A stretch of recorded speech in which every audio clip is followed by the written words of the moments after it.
So for the last 20 years, I've been studying how children learn to tell lies. And today, I'm going to share with you some of the discoveries that we have made. But to begin, I'm going to tell you a story from Mr. Richard Messina, who is my friend and the elementary school principal. He got a phone call one day.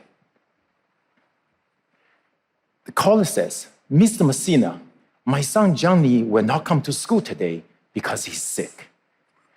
Mr. Messina asks, "Who am I speaking to, please?" And the caller says, "I am my father." So this story sums up very nicely three common beliefs we have about children and lying. One, children only come to tell lies after entering elementary school. Two, children are poor liars. We adults can easily detect their lies. And three, if children lie at a very young age, there must be some character flaws with them, and they are going to become pathological liars for life. Well, it turns out all the three beliefs are wrong. We found that regardless of gender, country, religion, at 2 years of age, 30% lie, 70% tell the truth. At 3 years of age, 50% lie, and 50% tell the truth. At 4 years of age, more than 80% lie. And after 4 years of age, most children lie. So as you can see, lying is really a typical part of development. And some children begin to tell lies as young as 2 years of age. And good lying requires two key ingredients. The first key ingredient is theory of mind, or the mind-reading ability. The second key ingredient for good lying is self-control. As it turns out, these two abilities are also essential for all of us to function well in our society. In fact, deficits in mind reading and self-control abilities are associated with serious developmental problems such as ADHD and autism. So, if you discover your 2-year-old is telling his or her first lie, instead of being alarmed, you should celebrate. Because it signals that your child has arrived at a new milestone of typical development. Now, are children poor liars? Do you think you can easily detect their lies? Would you like to give it a try? Yes? Okay. So I'm going to show you 2 videos. In the videos, the children are going to respond to a researcher's question, "Did you peek?" So try to tell me which child is lying and which child is telling the truth. So here's child number 1. Are you ready? Did you peek? No. And this is child number 2. Did you peek? No. Okay. If you think child number 1 is lying, please raise your hand. And if you think child number 2 is lying, please raise your hand. Okay, so as a matter of fact, child number 1 is telling the truth. Child number 2 is lying. Looks like many of you are terrible detectives of children's lies. Now, we have played a similar kind of games with many adults from all walks of life. And we show them many videos. In half of the videos, the children lied. In the other half of the videos, children told the truth. And let's find out how these adults perform. Because there are as many liars as truth tellers, so if you guess randomly, there's a 50% chance you're going to get it right. So if your accuracy is around 50%, it means you are terrible detectors of children's lies. Okay, so let's start with undergrads and law school students who typically have limited experience with children. No, they cannot detect children's lies.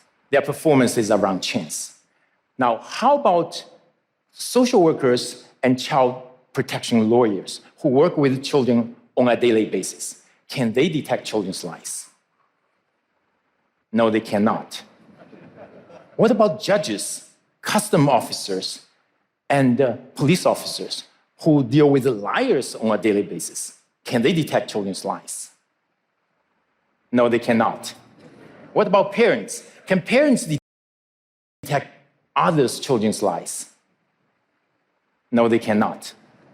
What about, can parents detect their own children's lies? No, they cannot. So now you may ask, why children's lies are so difficult to detect? So let me illustrate this with my own son, Nathan. So this is his facial expression when he lies. So when children lie, their facial expression is typically neutral. However, behind this neutral expression, the child is actually experiencing a lot of emotions, such as fear, guilt, shame, and maybe a little bit of liar's delight. Unfortunately, such emotions are either fleeting or hidden, therefore is mostly invisible to us. So in the last 5 years, we have been trying to figure out a way to reveal these hidden emotions. Then we made a discovery. We know that underneath our facial skin, there's a rich network of blood vessels.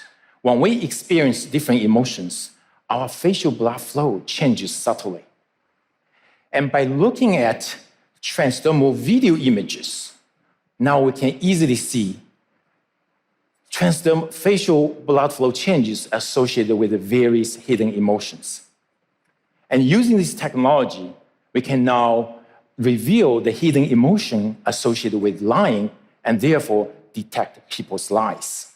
We can do so non-invasively, remotely, inexpensively, with an accuracy at about 85%, which is far better than chance level.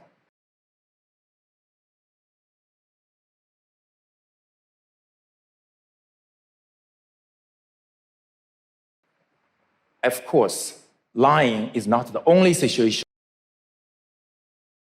that will evoke our hidden emotions. So then we ask ourselves, in addition to detecting lies,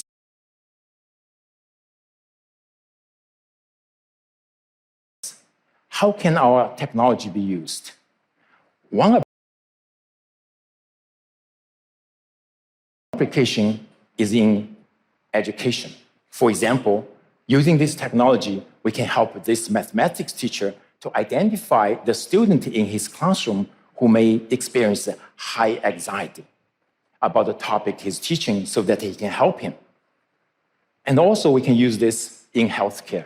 For example, every day I Skype my parents who live thousands of miles away. And using this technology, I can not only find out what's going on in their lives, but also simultaneously monitor their heart rate, their stress level, their mood, and whether or not they are experiencing pain. And perhaps in the future, there are risks for heart attack or hypertension. So transdermal optical imaging technology is at the very early stage of development. Many new applications will come about that we don't know today. However, one thing I know for sure is that lying will never be the same again.